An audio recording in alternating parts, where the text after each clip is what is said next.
Lidia, enhorabuena. Buenas tardes, mi nombre es Rebeca, soy amiga de Lidia, también divulgadora, aunque no al mismo nivel que ella. Y he venido aquí, ¿se me escucha? Sí. He venido aquí a presentar a mi amiga que me lo pidió el otro día.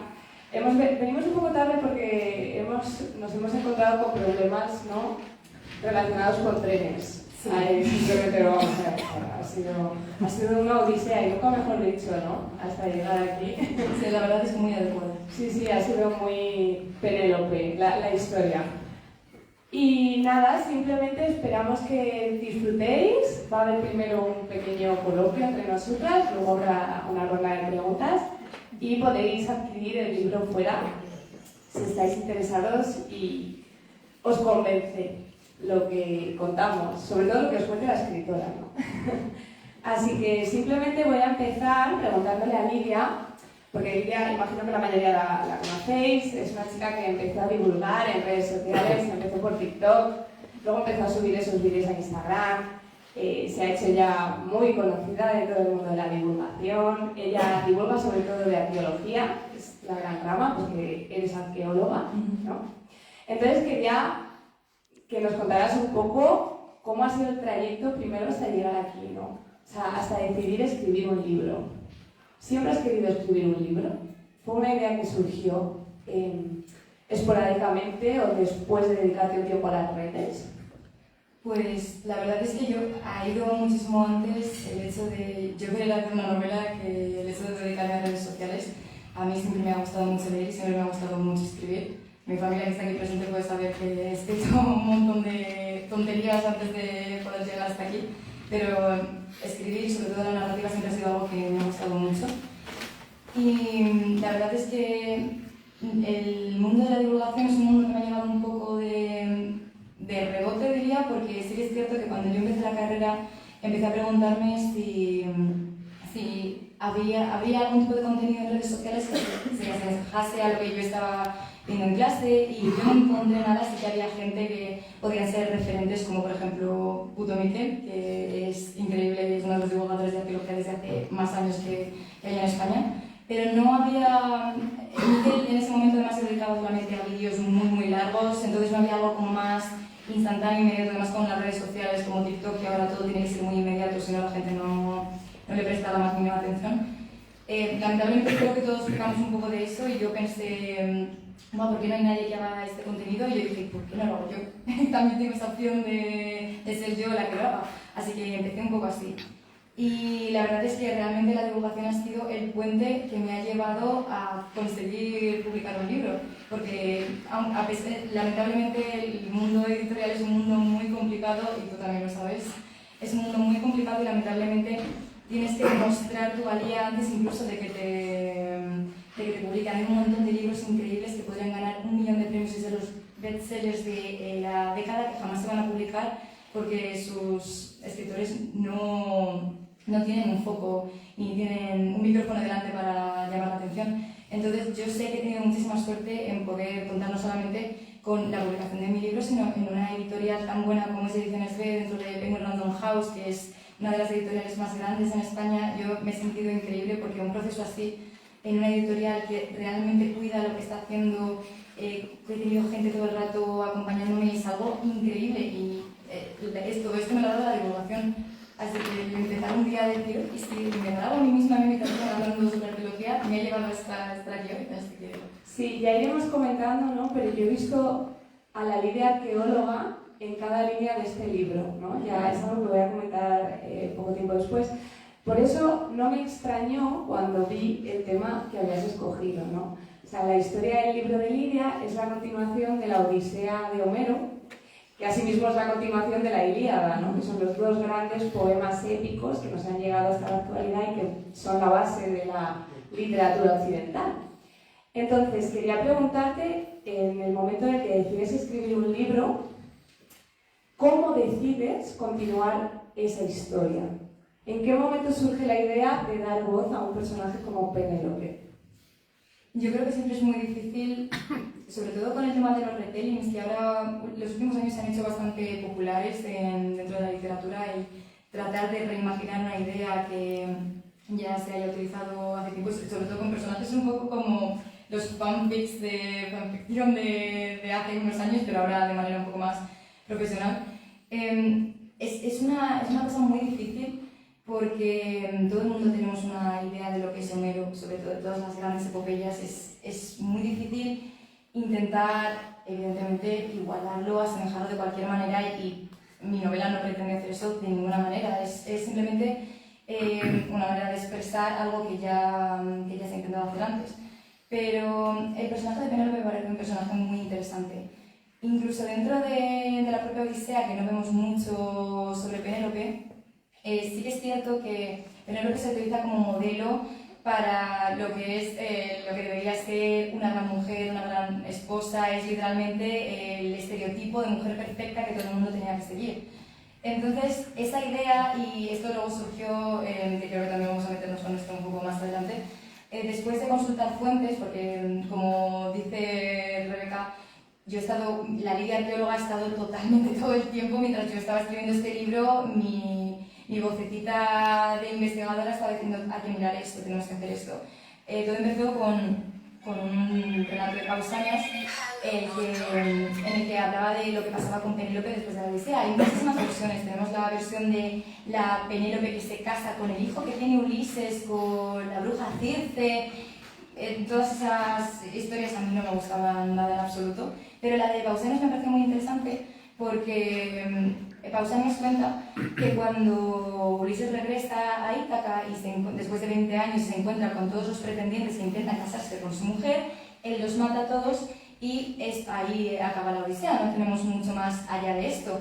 Pausanias cuenta que lo que sucede es que Ulises le echa la culpa a Penélope y la expulsa a Esparta con su padre, porque algo que no se conoce de Penélope es que Penélope es la hija de un gran rey espartano.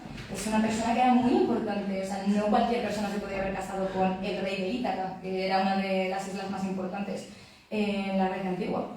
Entonces, ese es un personaje que tenía que explotarse de alguna manera. Me parecía extremadamente interesante ver cómo es posible que Pausanias cuenta que la tumba de Penélope aparece lejísimos de Ítaca. ¿Cómo es posible que eso haya pasado? Yo quería intentar contar esa historia. Qué interesante. También es cierto que, aunque has escogido a Penélope, como bien acabas de contar, le das la vuelta al personaje. El personaje que leemos en tu novela tiene poca relación, tiene rasgos en común, evidentemente, con la Penélope de Homero, pero va mucho más allá, ¿no? Es un personaje no tan plano como aparece, porque en el poema de Homero Penélope no es la protagonista. Y hay un sentimiento que yo creo que justifica tu libro, porque Penélope es un personaje que a veces se hace un poco complicado, ¿no?, de entender. Entonces, hay un sentimiento que marca cada una de sus acciones en la novela que has escrito, que es la culpa. Ella siente culpa tanto por, de alguna manera, haber traicionado a su marido y a sus hijos, pero también por todas las muertes que cree haber provocado con sus comportamientos. Entonces, quería preguntarte, si entrásemos en la mente de Penélope, de tu Penélope, ¿qué encontraríamos? ¿Encontraríamos los mismos rasgos psicológicos que la Penélope que forma parte del imaginario colectivo o no? Como lamentablemente has dicho también, Penélope en la Odisea es un personaje hiperplano. No, literalmente lo único que hace es decir: oh, ¿dónde estará mi marido? Oh, ¿por qué Telémaco no me hace caso? Oh, poco más, realmente no es... Es que literalmente Penélope es un medio para un fin, es un personaje que está ahí simplemente para hacer crecer a Ulises de alguna manera. Entonces, pues igual que casi todos los personajes que ocurren en todos los mitos de los diferentes héroes, sobre todo los héroes homéricos, que son además de los que vamos a estar hablando porque son un estereotipo muy concreto, Penélope es muy plana, no tiene ningún tipo de sentimiento más allá de: ay, a ver cuándo va a venir mi marido, ay, llevo aquí 20 años esperando, pero no pasa nada, voy a seguir haciéndolo.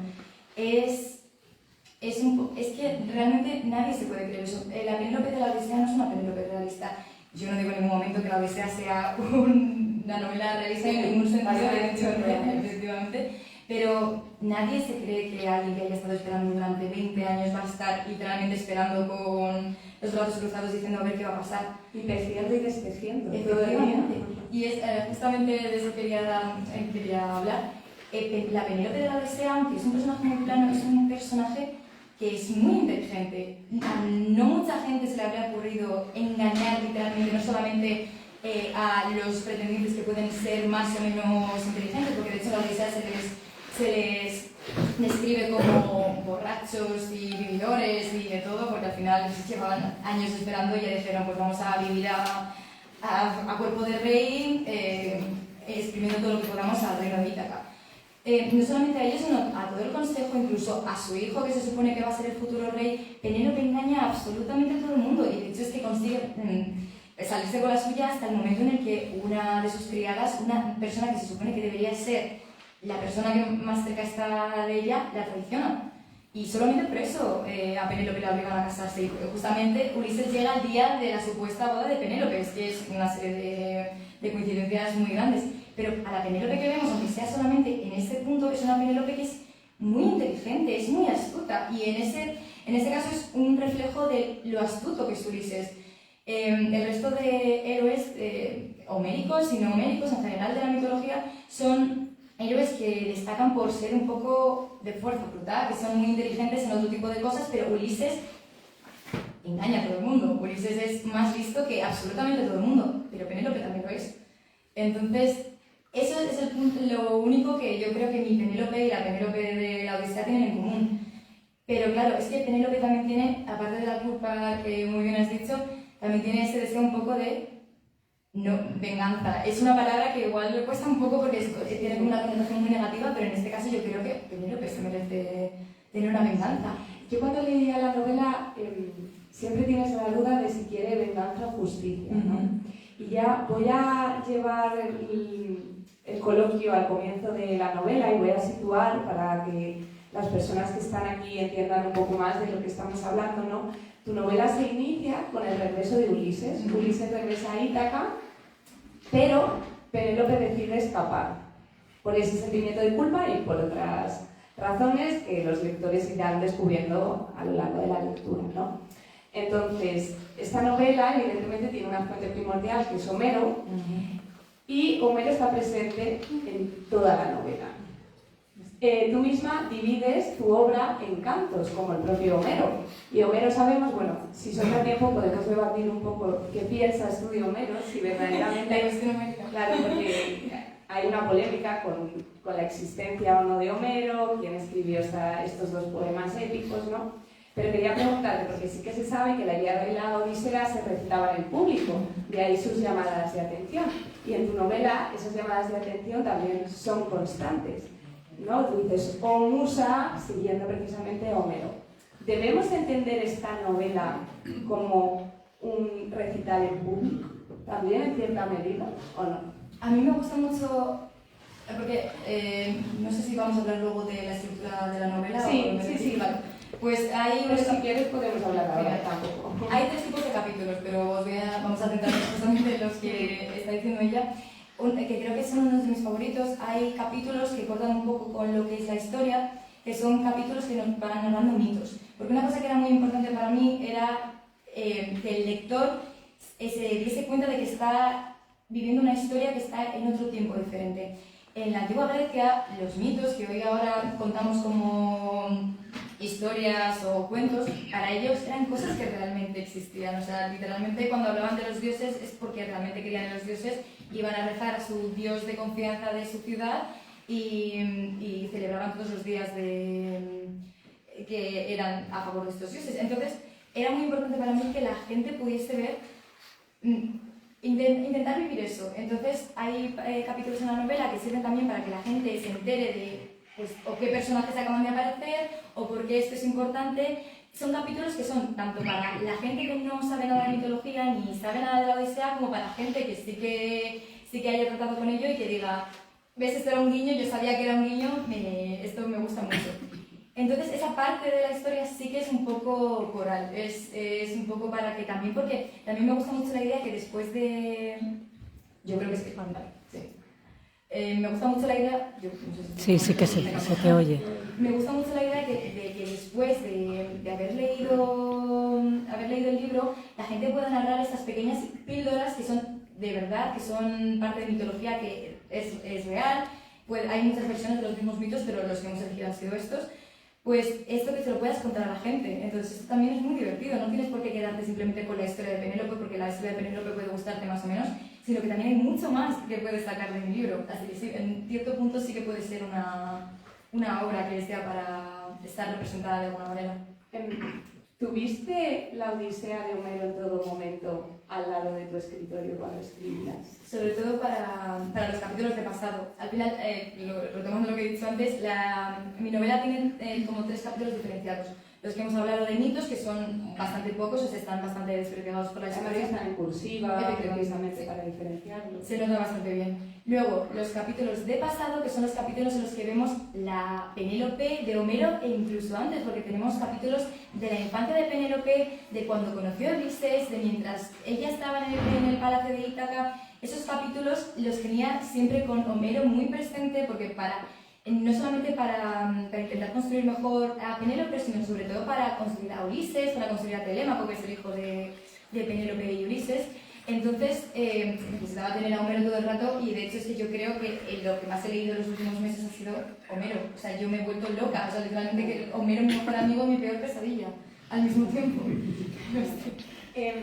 El otro día me comentaste, y me parece que, bueno, no sé si te va a gustar, espero que te guste esta pregunta, porque el otro día me comentaste cómo tu proceso de creación del libro, ¿no? Tu proceso de escritura ha sido muy diferente a lo que encontramos aquí, ¿no? Porque en el libro tenemos, como bien has comentado, saltos temporales, saltos espaciales, pero tú no lo escribiste de esta manera. Entonces quería que nos hablaras un poco cómo ha sido ese proceso creativo.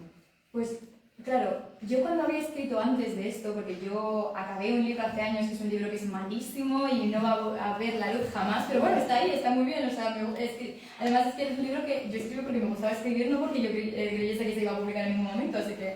Pero el proceso de creación de un libro, para ti mismo no es lo mismo que crear un libro con una editorial. Yo al final tuve mucha suerte de que yo empecé a trabajar con la editorial desde el primer momento el manuscrito, o sea que yo no tuve que hacer mi manuscrito, entregárselo y que me diesen correcciones, no. Yo estuve trabajando a la par de mis editoras, Clara y Marta, y claro, yo primero tuve que hacer una escaleta. En esta escaleta básicamente es donde va toda la información del libro, qué pasa en cada capítulo, cómo se va a estructurar, pero esto no es una novela normal. Es una novela que es un poco caótica. Si habéis leído alguna novela de Julia Navarro, es un poco similar en ese sentido, porque Julia Navarro mezcla mucho pasado y presente todo el rato, pues esto es algo similar. No quiero yo decir que me parezco en nada a Julia Navarro, ojalá, pero sí que es verdad que la historia pedía que se contase, bueno, que yo la escribiese en 2 tiempos diferentes. La verdad es que yo al principio me centré en los capítulos de pasado, porque eso era lo que yo tenía más seguro, porque eso es lo que ya estaba escrito o que ya habíamos sacado de fuentes. La parte de ficción era lo más complicado porque es en la que yo he volcado toda mi imaginación y lo que no es fiel a la realidad. Sí que aparecen elementos arqueológicos, que también comentaremos más adelante, pero es todo ficción, es ficción histórica. Entonces, esa parte, yo podía hacer lo que yo quisiese con ella. Realmente, si algo veía que no encajaba en la historia, se podía hacer en otro momento, pero la parte de pasado era muy... porque si no existía bien la parte de pasado, no funcionaba bien. Y en este caso yo me alegro muchísimo de haber tenido concretamente una de mis editoras, a Clara, porque Clara era literalmente la luz al final del túnel, que cada vez que escribía estos capítulos me decía, pues yo creo que quedarán bien aquí, aquí y aquí, porque yo le hice en la escaleta, yo le hice donde yo creía que deberían ir los capítulos y me dijo, es que igual debería ir aquí. Y yo, pero es que claro, pero damos spoiler. Pero es que Lidia, la gente no se va a enterar de lo que estás hablando si no. Claro, es que yo, al final tú en tu cabeza de escritor no estás viendo, o sea, cuando lo mismo que si estamos haciendo un trabajo para la universidad, que yo creo que esto es buenísimo y cuando lo lee algún amigo le dice, pero ¿qué has escrito?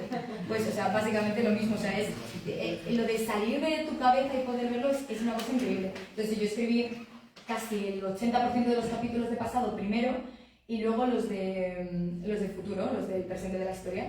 Y luego sí que es verdad que mientras iba avanzando la historia yo decía, pues aquí podría entrar un capítulo de esto, aquí podremos meter esto más porque no se ha hablado tanto. Y al final creo que ha quedado más o menos un 50-50 de pasado presente. Sí, yo creo personalmente que ha sido un acierto porque crea un ritmo de lectura muy ágil, ¿no? con esta estructura. Y te quería preguntar, porque precisamente has comentado esos elementos arqueológicos que hay en el libro, que tal y como yo he dicho, la Lidia arqueóloga está presente en la Lidia escritora, ¿no? Si es que no realmente es la que guía la escritura todo el tiempo.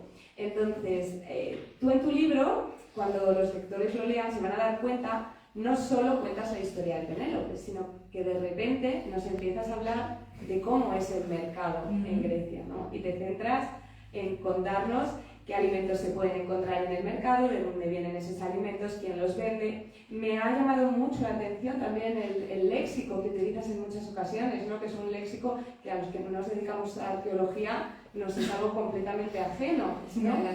Sí, hablas también de armaduras o de guerra, de cómo se organiza el puerto, ¿no? Hay una parte del libro en el que hablas del puerto, la llegada del pescado. Claro, todos estos elementos también me recuerdan a Homero, porque Homero no solo en la Ilíada y en la Odisea cuenta la historia, sino que de repente te habla del ganado y de los pastores que están en el campo, ¿no? Y establece una contraposición. ¿Esto lo has hecho a propósito siguiendo a Homero o no? ¿Lo has hecho siguiendo a la Lidia arqueóloga? Ha sido una cuestión más de la Lidia arqueóloga, porque o sea, yo tenía muy claro que yo no quería hacer un manual ni un libro de divulgación, esto no lo es. Es una novela de ficción, repito, novela de ficción, aunque la Casa del Libro crea que es un libro de divulgación, pero bueno, estamos intentando cambiarlo. Pero al final, o sea, a mí evidentemente tenía que meter arqueología. Yo no podía escribir un libro sobre la Grecia antigua y no meter lo que me he estado dedicando en los últimos 5 años, sería, o 6 ya, sería una locura.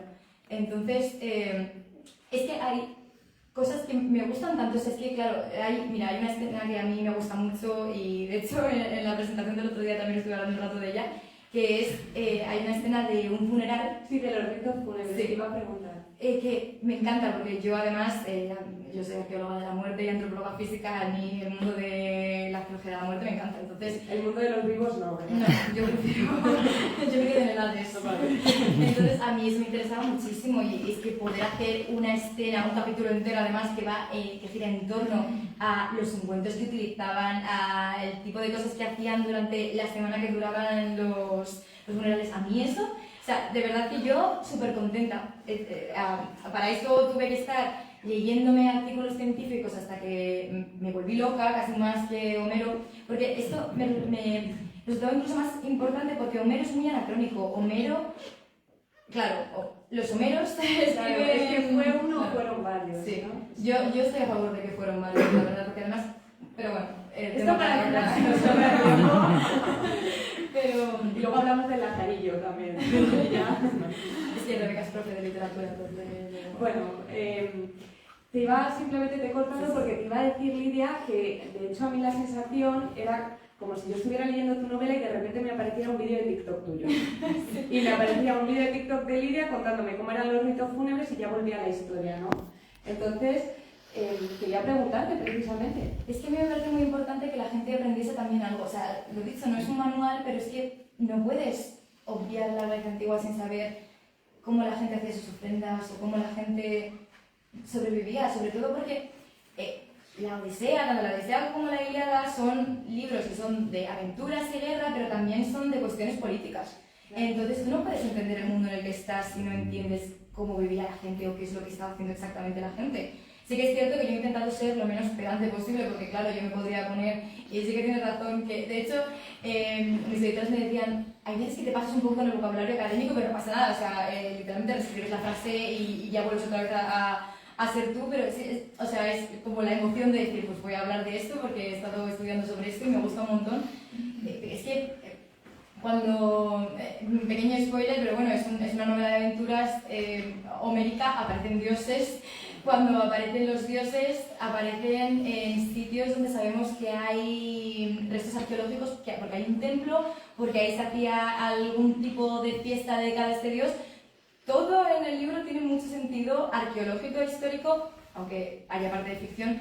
Y os recomiendo leer las notas de la autora, que explico las cosas que me he inventado y las cosas que son verdad, porque yo creo que es importante al final. La ficción a favor de la historia y la historia a favor de la ficción, yo creo que no, una cosa no... O sea, que algo sea realmente arqueológico, o sea, al final nunca vamos a poder estar allí, todo al final tiene un poco de ficción. Sí. Entonces, pero sí, o sea, básicamente eso. Sí, de hecho hay algo, ¿no? Leyendo todos esos ritos fúnebres, leyendo cómo se organizaba el mercado o la llegada del comercio, lo que realmente nos estás contando, o esa ha sido mi impresión, es la organización política de la Grecia del momento, ¿no? Porque además se ve muy bien el sometimiento de ciertas ciudades a un rey por un interés político al que realmente detestan, pero necesitan para poder sobrevivir porque son ciudades-estado muy pequeñas. Entonces, ¿cuánto tiempo has dedicado a ese proceso de documentación? Porque no ha sido solo Homero, han sido todos estos datos históricos que son pequeñas píldoras que nos vas dando a lo largo del libro, que a mí personalmente me parecen muy entretenidas y creo que es un acierto, porque hacen el libro mucho más ameno. Ya te digo que era como ver a Lidia de repente haciendo un vídeo en TikTok. Entonces, ¿cuánta documentación ha sido necesaria para eso? Pues realmente documentación he estado todo el tiempo con, es decir, vosotros veis mi cuenta de Drive, hay una carpeta que es todo funerales, peces, literalmente cualquier cosa, todo comida, incluso bueno, ropa también, claro, porque encima... Penélope se pone túnicas, sí. y entonces tú nos describes cómo eran las túnicas, precisamente que tenían las sirvientas. Efectivamente, también el peinado, porque también, o sea, trenzas espartanas, o sea, siempre con la bibliografía de la mano. Pues la verdad es que el trabajo puramente de documentación duró más o menos, porque lo digo, hay veces que estaba escribiendo un poco, lo dejaba, más o menos fue como desde septiembre del año pasado como hasta finales de enero de este, y luego evidentemente seguía, porque cada vez que empezaba un capítulo nuevo yo decía, pues quiero hablar de esto, tengo que buscar más cosas, entonces empiezas a meter más, pero el trabajo de documentación ha estado siempre muy ligado al de escritura. Yo de verdad que no podía ponerme a escribir si no tenía delante mi ordenador, bueno claro, mi ordenador, pero las pantallas abiertas con las cosas que podría necesitar todo el tiempo. Tú no sabes en qué momento vas a necesitar, qué zapatos se ponía la gente en, no sé, en cualquier ciudad, es que no, claro. Y por eso también muy importante también lo de Homero, porque Homero es anacrónico, a veces tiene elementos que son de la época arcaica y luego mete cosas que son de 5 siglos más tarde, entonces eso también me permitía jugar un poco con las cosas, que si no conocíamos algo de época arcaica podía meter algo de un par de siglos más tarde, eso también es claro. Pues si lo hizo Homero, ¿no? Claro, si lo hizo Homero, bueno, claro, sí, lo ha hecho él. Sí. No, verdaderamente está, yo creo, muy bien descrito ahí. Hay muchísima descripción en tu novela, pero no es una descripción que se haga pesada, al revés, todo lo contrario. Uno dice, qué interesante leyendo todo esto. De hecho, Lidia, a veces da la sensación de que quieres girar la brújula y moverte a la vida cotidiana, ¿no? Entonces, te iba a preguntar, tienes muchísimo interés realmente por la vida cotidiana, ¿no? De todas aquellas personas que no pasaron a la posteridad, que son seres corrientes, como nosotros. Quería preguntarte, ¿eso también cuando ibas escribiendo el libro lo ibas teniendo presente? Quiero dejar constancia de la vida cotidiana de la ciudad, ¿o no? ¿O surgía de manera natural? Yo creo que un poco más de manera natural, porque sí que es verdad que cuando estaba escribiendo el libro lo único que pensaba es hacer justicia a lo que estaba intentando contar y que la historia tuviese un sentido, pero a mí siempre me ha interesado mucho la vida cotidiana. Yo creo que es también por ser arqueóloga. Tuve un profesor de medieval, Manuel Retuerce, que nos decía que la arqueología que ahora realmente se está haciendo, porque antes era la arqueología de los grandes tesoros, las grandes ciudades perdidas, del Amazonas, de los reyes importantes en África, toda África, Egipto. Y ahora la arqueología que se está llevando a cabo en España, sobre todo, es la arqueología de lo cotidiano, la arqueología del pueblo llano, porque tenemos fuentes. Las fuentes escritas son también igual importantes que las fuentes materiales. Los arqueólogos trabajamos con fuentes materiales, los historiadores con fuentes escritas. Pero las fuentes escritas hablan de solamente una pequeña parte de la población, que es la parte importante que se merecía y de la que podían escribir. No se hablaba demasiado, a no ser que sean de manuales de cómo ser un buen granjero, no vamos a tener casi nada sobre lo que es el pueblo de verdad.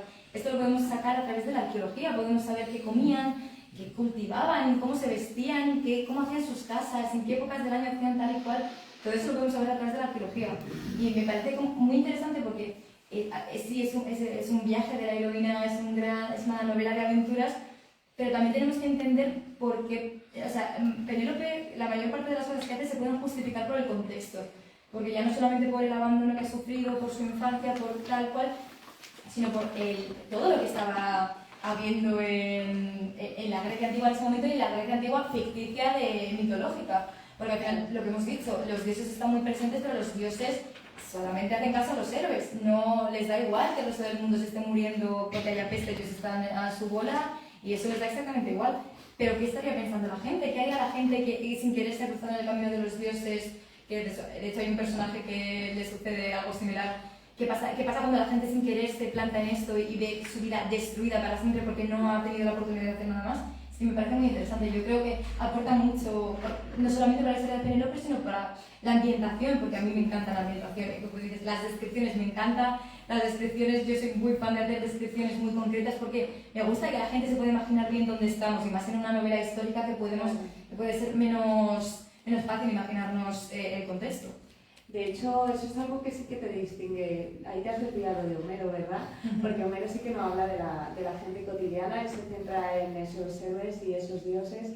Y te iba a preguntar, Lidia, porque precisamente una de las razones por las que surge esta poesía épica, ¿no?, al estilo de la Ilíada y la Odisea, era vincular a las grandes familias con las divinidades, ¿no?, que es algo que siempre los seres humanos hemos buscado. Entonces, de esa manera se vinculaba porque la mitología contaba que este dios estuvo con esta mortal y de ahí surgió tal héroe, y la familia X dinastía son los descendientes de ese héroe y se trocaba con la leyenda. Roma. Sí, claro. Entonces, los dioses, no quiero hacer mucho spoiler del libro, pero sí que es cierto que, al igual que en la historia de la Odisea, encontramos unos dioses dispuestos a ayudar a Penélope y otros que no lo están tanto, ¿no?, que es lo mismo precisamente que le pasa a Ulises, que por eso tarda una eternidad en llegar, ¿no?, a su hogar.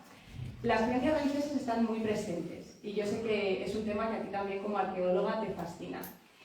¿Crees que es necesario que esas creencias religiosas, tanto en la antigüedad, ¿no?, como en la antigua Grecia como en la actualidad, son necesarias a veces para guiar en las historias? Tanto una persona en la actualidad, en su vida cotidiana, como en la ficción, a los héroes, ¿no?, para motivar. Es que realmente las creencias pueden ser de cualquier tipo, o sea, incluso un mantra, o sea, ya ni siquiera tiene que ser una creencia religiosa de ningún tipo.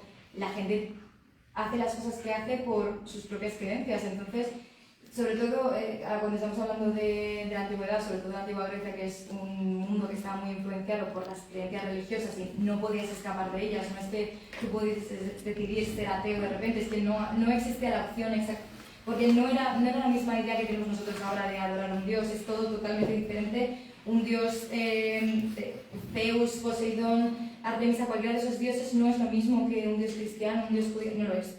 Entonces, evidentemente las creencias, tanto religiosas como ya de ética o moral, es lo que determina cómo somos. Sí, de hecho Penélope tiene un poco de cada, ¿no? Por un lado es verdad que le mueve su sed de justicia, pero por otro lado también las creencias religiosas.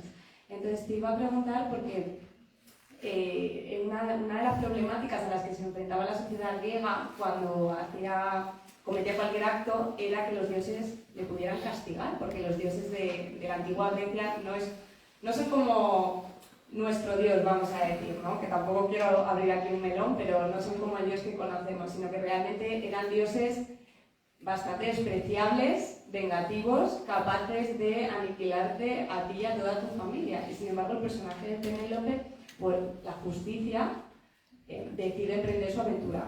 De alguna manera están más presentes, es una manera de que se impongan las creencias éticas a las creencias religiosas.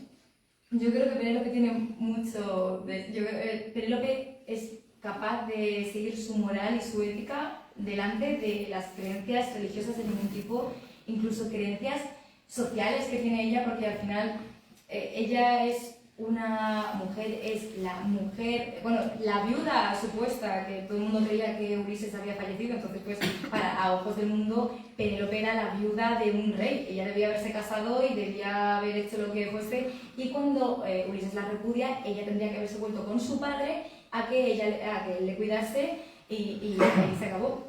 Penélope tiene muy claras sus ideas y es capaz ella de pasar todo lo que le han contado a lo largo de su vida y hacer lo que ella realmente quiere. Yo creo que sí es...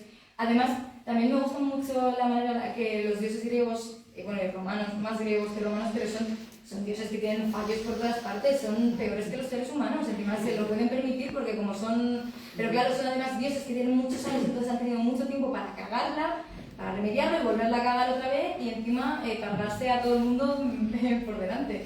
Entonces ese tipo de dioses es muy interesante porque yo creo que eso igual no se podría hacer con ninguna de las religiones actuales porque sería un poco diferente, pero con los dioses mitológicos greco-latinos sí que se puede hacer, porque realmente si tú te enfadas con Zeus te puedes enfadar porque es que literalmente han matado a tu hijo y ha decidido que va a dejar embarazada a tu mujer. O sea, es que ese sentimiento de rabia lo puedes hacer con estos dioses y eso está muy bien y yo creo que sale bastante bien reflejado. Sí, hay una cuestión que no hemos tocado todavía, que yo cuando iba leyendo el libro en un primer momento pensé que no iba a aparecer, pero sí, no la pasaste, no la dejaste pasar, que era precisamente su relación con su hijo, Telémaco, ¿no? Que sí que Telémaco, tengo que decirte que me ha recordado mucho al Telémaco de Homero. Creo que lo has plasmado muy bien, porque es un personaje que uno no acaba de comprender, al hijo de Ulises y de Penélope. Y quería preguntarte, ¿en qué momento decides establecer esa relación también entre Telémaco y Penélope en tu novela, que es una relación, yo diría, muy tensa, e introducir el elemento de la maternidad y cómo la maternidad supone un sufrimiento para Penélope, por esa mala relación quizá que puede tener con su hijo? El personaje de Telémaco me parece muy interesante porque el Telémaco de Homero es un adolescente tonto que realmente hace lo que le dicen, o sea, no tiene personalidad. No tiene personalidad ninguna y creo que eso también se ve un poco reflejado. Igual tiene un poquito más de personalidad en algunos puntos, pero sigue siendo una persona que es muy fácil de arrastrar en todos los sentidos.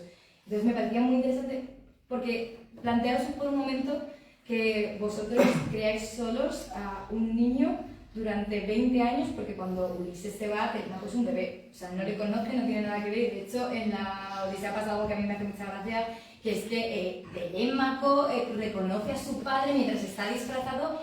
Penélope no lo reconoce, pero Telémaco sí, y no tiene ningún sentido. Es que no tiene ningún sentido, porque no le conoce, es que de verdad que no, y no hay fotos en la antigua Grecia que te pueda decir, mira, este es tu padre, no le conoce, además han pasado 20 años, es que ha pasado por cualquier parte. Ulises no podía ser la misma persona de ninguna manera. Imaginaos que después de tanto tiempo vosotros habéis cuidado, vosotros habéis intentado criarle lo mejor posible para que sea el futuro rey, porque va a ser el futuro rey de Ítaca. Y en cuanto alguien literalmente os acusan de algo que vuestro hijo sabe que es mentira, porque Telémaco ha estado con Penélope, sabe que no se quiere casar, sabe que quiere todavía que su padre regrese, en cuanto su padre vuelve y dice, esto ha sido culpa de tu madre, dice, puedes irte, yo no quiero saber nada más de ti. Eso es horrible. O sea, claro, y también, por eso también no me gusta nada la versión, creo que es de la Telegonía, sí, la Telegonía de Telémaco se casa con Circe, que Circe ha tenido un hijo con Penélope, y ese hijo de, o sea, perdón, con Ulises, madre, bueno, sí, venga, eso sería muy interesante, porque pero este es otro tema interesante para hablar, ¿no? ¿Cómo se exige a Penélope que sea fiel, pero Ulises está por ahí viviendo la vida, todos esos años? Ulises tiene hijos con todo el Egeo y no le pasa absolutamente nada. Pues sí, Circe tiene un hijo con Ulises y Penélope se casa con el hijo de Circe, pero es que es horrible, es terrorífico, es como que no. Como es los Austrias, ¿no? Sí, quería terminar ya, porque creo que además vamos ya justitos de tiempo para empezar las preguntas. Sobre la elección, termino como empecé, ¿vale? Circular este coloquio, que es preguntándote sobre Penélope, porque al igual que Penélope es una mujer que ha sido silenciada, es verdad que ahora estamos en un plano ficcional, pero ha sido silenciada porque no ha sido la protagonista de una historia, ¿no? Quería preguntarte, aunque ha habido intentos por parte de escritores, todo se ha dicho, quería preguntarte si la elección de Penélope también responde precisamente a una manera de rendir homenaje a todas esas voces femeninas que tanto en la ficción como en la realidad muchas veces han estado silenciadas. Por ejemplo, sabemos que en tu novela, aunque Ulises luego es muy justo con Penélope, Penélope es una mujer muy astuta y es muy hábil en los negocios. Realmente cuando ella lleva los negocios de Ítaca, que además tú relatas cómo se empieza a sentar en el consejo, empiezan a tener en cuenta a Penélope, ella es muy hábil, es una política hábil, sin embargo no se le reconoce cuando vuelve su marido, cuando regresa su marido, no se reconoce esa labor. Entonces esto a mí me ha recordado pues, a otras mujeres, por ejemplo aquí en España tendríamos a Isabel de Portugal, que fue la mujer de Carlos I, o Juana y María, que fueron hermanas de Felipe II y que le ayudaron en la administración y en los negocios del imperio. Es una manera también de rendir tributo a todas esas mujeres que sí que han sido gobernadoras, ¿no? y políticas, y de alguna manera luego quedaron silenciadas. Realmente es que me parece que además el personaje de Penélope es la elección perfecta para hablar de esto, porque como os he dicho antes, Penélope es el prototipo de la mujer perfecta, es la mujer que todo el mundo debería intentar de ser. Y ver cómo de un momento a otro es capaz de convertirse literalmente en escoria, en lo peor que le puede haber pasado al mundo, es que es increíble. O sea, imagina, ni la mujer perfecta puede ser perfecta al tiempo suficiente como para que la gente la considere que lo es. Siempre va a haber algún tipo de fallo.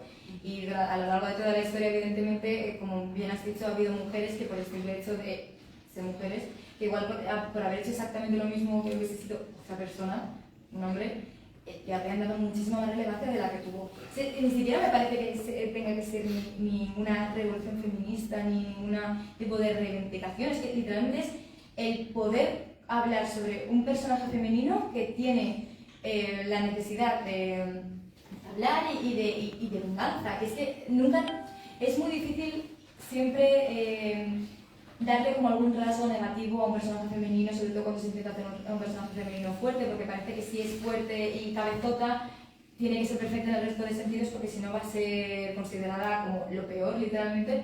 Me parece que Penélope podía llegar a ser un muy buen ejemplo, porque además es que Penélope hace cosas que tú dices, esta es un poco loca. Hay veces que dices, igual deberías esperar 5 minutos y pensar lo que acabas de hacer, pero si vosotros estuvieseis en su misma situación habríais hecho lo mismo, o incluso algo peor. No sé, Penélope me parecía el ejemplo perfecto para poder contar estas historias, porque además, como he dicho antes, Penélope es espartana. La educación espartana creía que las mujeres fuertes, las mujeres educadas, daban hijos fuertes. Por eso no solamente los hombres eran los que se sometían a estos cursos, las mujeres también lo hacían. Entonces, una mujer espartana no podía quedarse quieta, ni siquiera, es que no es normal. Es que ni aunque hubiese sido cualquier mujer de cualquier parte de Grecia o de aquí mismo, nadie estaría esperando 20 años parada, y probablemente, lamentablemente, si cualquier otra hubiese hecho lo mismo que ella y hubiese intentado meterse en el consejo, dar consejos a la gente de otro sentido o incluso buscar venganza, se la habría mirado fatal. Y es lo que ha pasado a lo largo de la historia. Sí. Entonces, pues Penélope tenía que intentar un poco buscar justicia, y por eso también es la heroína olvidada del mundo clásico, porque nadie piensa en ella. Sí, a mí me ha recordado en muchas partes a Helena de Troya, precisamente. Claro, efectivamente, me gusta mucho es que siempre se hace mucho la comparación entre Helena, que es, y me vais a disculpar por este término, pero es la puta, porque es literalmente, la odian. Y como también dije el otro día en la presentación, hay una frase de una canción que me gusta mucho, que es History of Men de Missy Peters, que dice los hombres empiezan guerras, pero Helena odia a Troya. O sea, perdón, Troya odia a Helena. Y que básicamente ha sido los trenes que nos han transportado mucho. Literalmente, Troya odia a Helena. Troya le echa la culpa a Helena. Todo el mundo le echa la culpa a Helena porque te has ido, te deberías haber quedado con tu marido, ¿por qué te has ido con este? Nadie le echa la culpa a Paris, nadie le echa la culpa a Afrodita, nadie le echa la culpa a Eris, nadie le echa la culpa a nadie. Sobre Helena. Es que literalmente siempre se ponen en una balanza. Helena es la mala, que su único pecado literalmente fue ser guapa, y Penélope es la perfecta, pero oye, en cuanto hace algo Penélope, ni siquiera hace nada. Penélope simplemente existe y dijeron, suficiente, tenemos que acabar contigo. Es que es eso, me gusta mucho Helena también por esto. Sí. Es que tenía muchos pensamientos ahora mismo en la cabeza. O sea, he sufrido un colapso. Precisamente en Homero, en cierta medida, cuando hace estas descripciones de lo que están haciendo sus maridos en Troya, hay cierto antibelicismo, ¿no? Realmente, aunque se suele utilizar la Ilíada, sobre todo la Ilíada, ¿no? Más que la Odisea, para hablar de la guerra, realmente vemos antibelicismo cuando leemos, ¿no?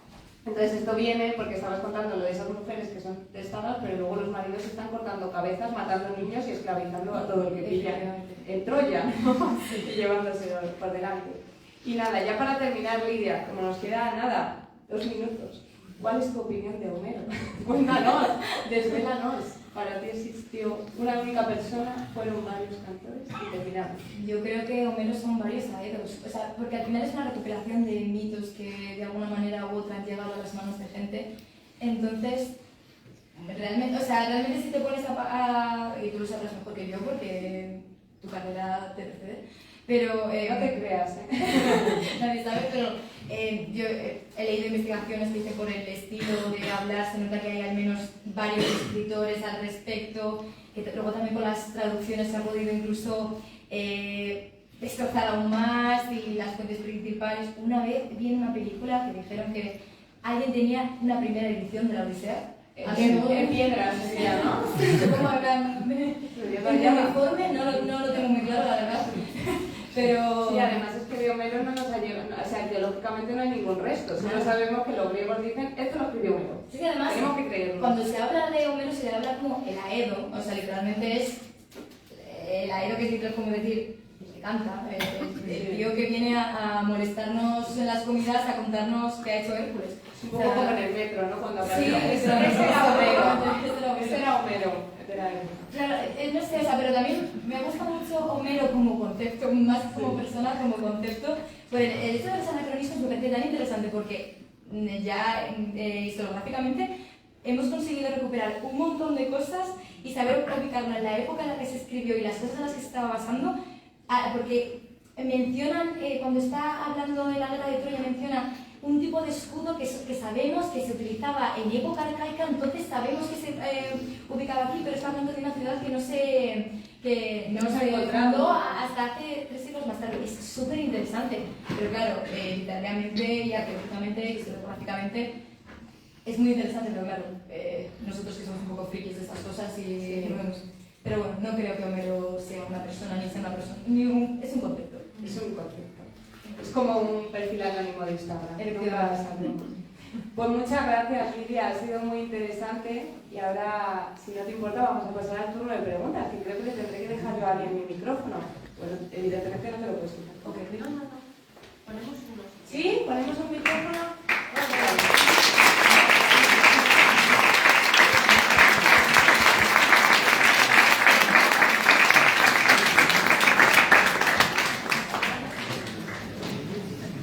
No sé si hay alguna pregunta, de momento, puede ser responder.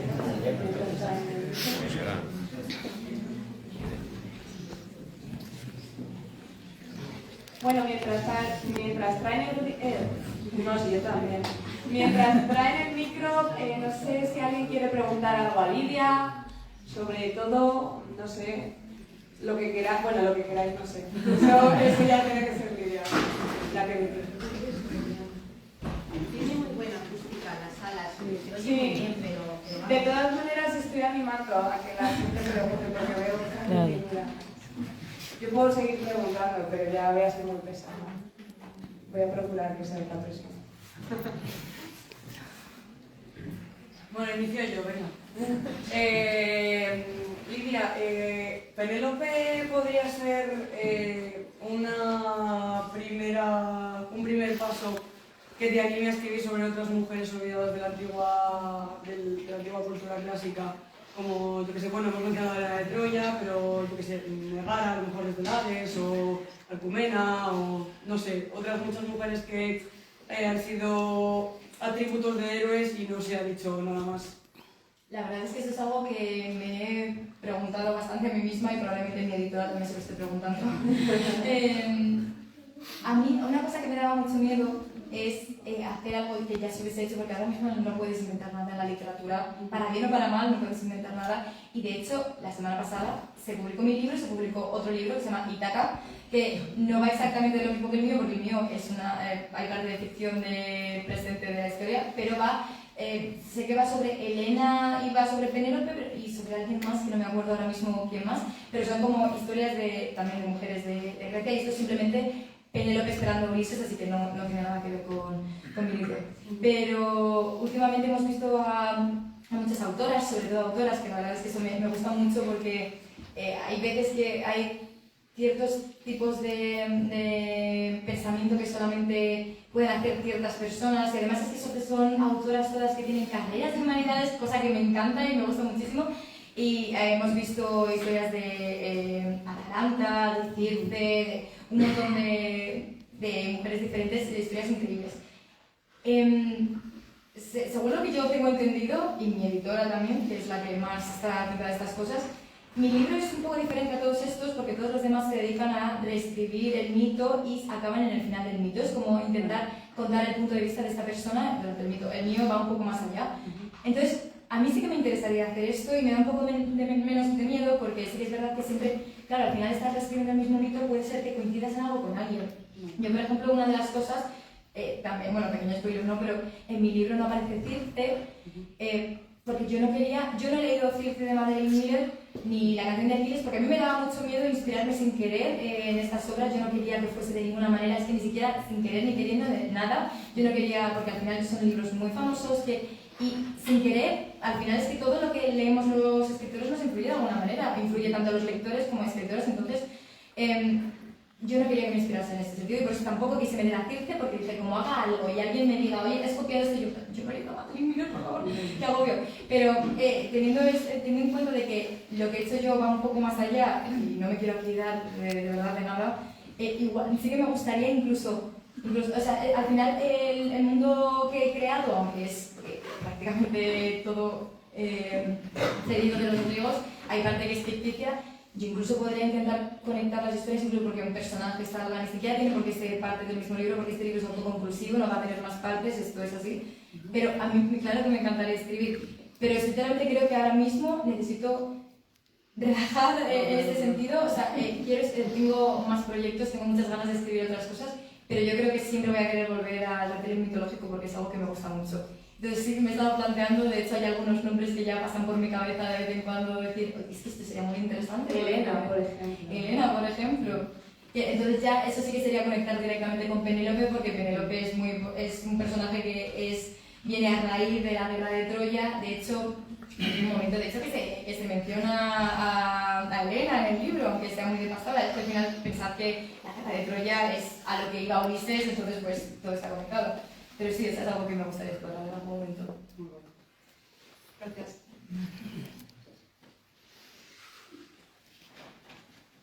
¿Alguien más se anima a hacer una pregunta? Ah, mira, allá. Iba a decir yo que hable ahora, pero hay que ponerse. El libro lo compré ayer, lo he mirado un poco por encima, te felicito por el estilo poético, con frases sueltas. Me ha resultado curioso, según hablabas, de que has existido en Circe. Ahora, yo creo que es más interesante otro personaje, no sé si lo citas, que es Calipso.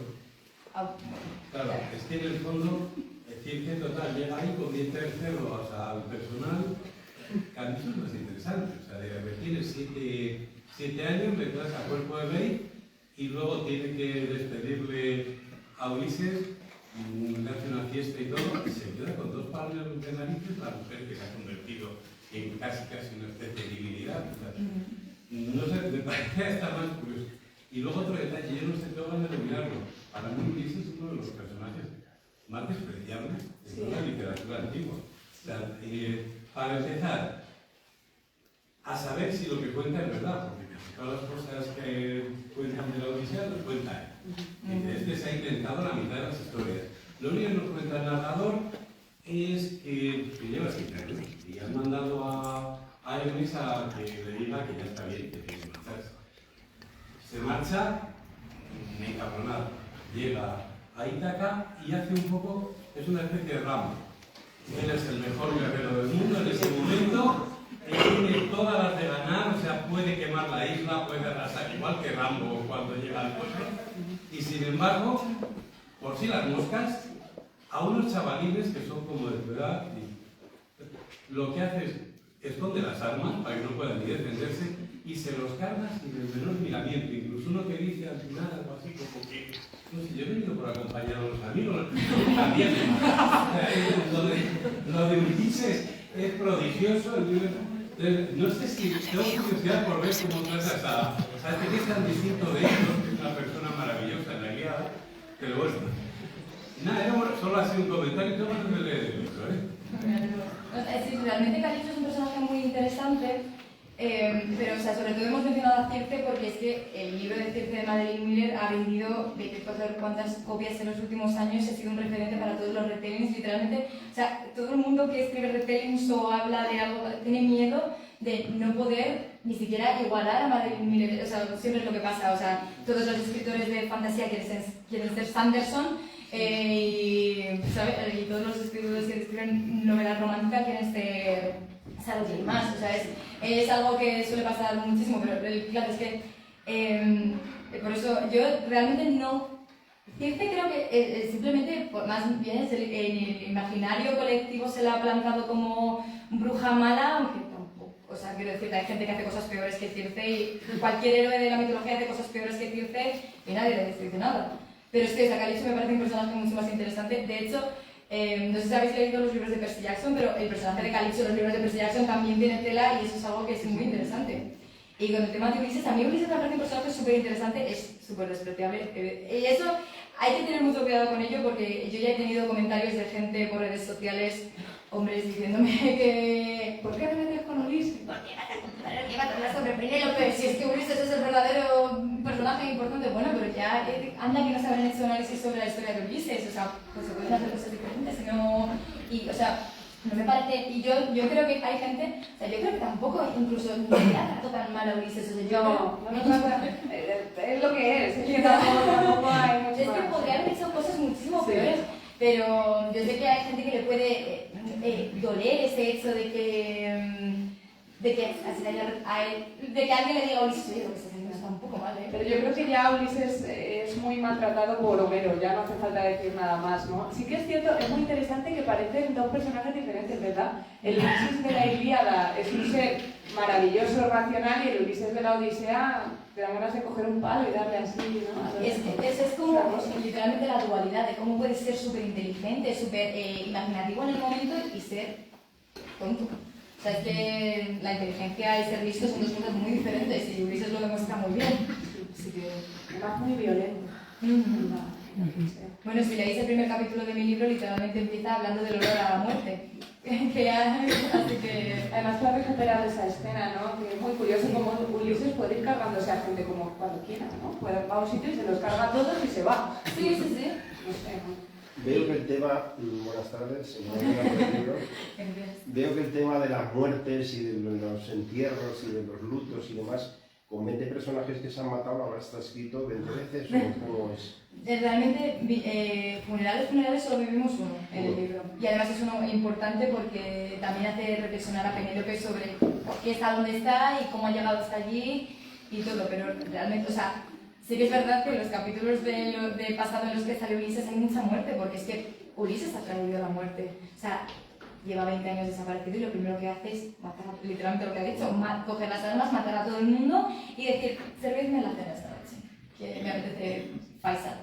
¿Sabes? O sea, es terrorífico. Y las sirvientas, yo lo recuerdo, cuando mata a las sirvientas en la Odisea. Es que es horrible, o sea, literalmente, claro, entonces me parece muy normal la idea que tiene Pausanias de que evidentemente le echaría la culpa a alguien, porque ¿cómo va a ser culpa suya? No, la gente debería haberle esperado, le voy a echar la culpa a mi mujer, que seguro que ha sido culpa suya, no ha sido mía, yo he matado a todo el mundo, pero ¿qué más da?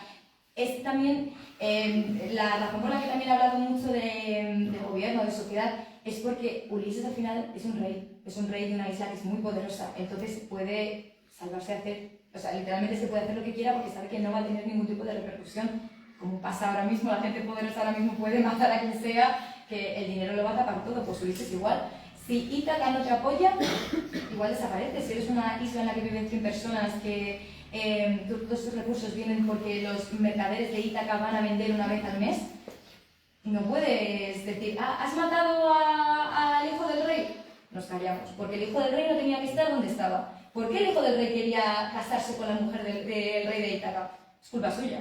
Y es un punto que me parece muy importante, y que al final está muy ligado con la muerte, es que, claro, al final yo que soy muy feliz de estas cosas, pues también, pero sí, o sea, Ulises es rabia, es violencia, es muerte, pero también es cabezonería.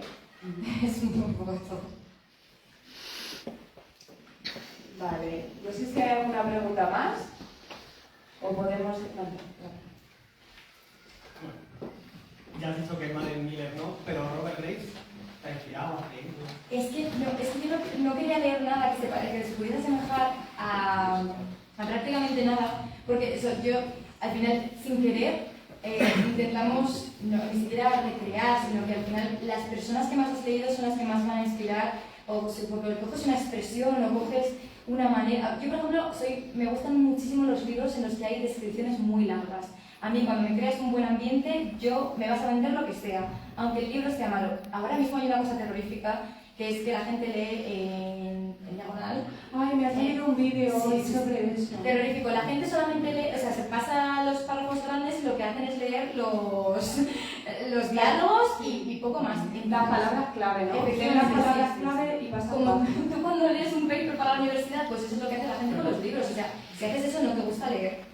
Lo siento mucho. Y yo no quiero criticar la manera en la que lee nadie, pero la voy a criticar. No sé si yo literalmente no. Entonces, yo soy muy fan de las novelas que tienen mucha descripción, entonces yo acabo haciendo descripciones muy profundas porque es lo que a mí me gusta leer. Al final yo he escrito un libro que a mí me habría gustado leer. Entonces, claro, si yo leo un libro que sea similar de alguna manera, o sea, yo de hecho, cuando estaba leyendo, o sea, mira, yo me leí Percy Jackson cuando tenía 12 años, hace ya bastante tiempo. Entonces, cada vez que salía un personaje que se podía mencionar en Percy Jackson, que ni siquiera salía, yo diciendo, si esto es una copia, no es que sea una copia, Lidia, es que es una mitología griega, es que cómo vamos a cambiar esto. Claro, pues por eso yo no quería, si es que me da muchísimo miedo. Claro, al final es mi primera novela también, o sea, si yo tuviese ya una carrera a mis espaldas que pudiese decir, puedes mirar el resto de mis libros para ver lo bueno, escritor y todo, pues te digo, vale. Pero claro, a mí me daba mucho miedo el hecho de decir, ¿y si he copiado a alguien sin querer? Es que es abundante. Yo juraría que, es que lo leí en la carrera, pero ya se me olvida, pero creo que Güero Vallejo tiene una obra de teatro de Penélope, dedicada precisamente al personaje de Penélope. Sería interesante. ¿Hay alguna pregunta más? ¿Tienes pensado dentro de tus investigaciones arqueológicas y en la escritura centrarte en la Grecia clásica o hay también alguna otra civilización que te gustaría? La verdad es que el tema de la investigación es terrorífica, entonces yo la verdad es que siempre estoy en conflicto con el mundo académico. Hay veces que digo, voy a hacer una tesis, voy a hacer 4 doctorados y súper bien, y hay momentos en los que digo que no. Pero yo realmente, si me dedicase a investigar algo, sería sobre antropología física, porque al final yo soy antropóloga física, hice la carrera de arqueología y luego un máster para especializarme en antropología física. Entonces yo haría algo seguramente sobre cultura funeraria. Y yo la verdad es que yo cogí mucha manía a la antigua Grecia, en general en Grecia y Roma, por la carrera. Y eso es una cosa que me fastidia un montón y le pasa a mucha gente que acaba aborreciendo cosas que le gustaban un montón por culpa de malos profesores o de que justamente, yo que sé, por cualquier cosa. Entonces yo en lo que estoy muy interesada es en el mundo de la muerte judío. De hecho yo hice mi trabajo de fin de grado sobre la cuesta de los hoyos de la necrópolis judía de Segovia.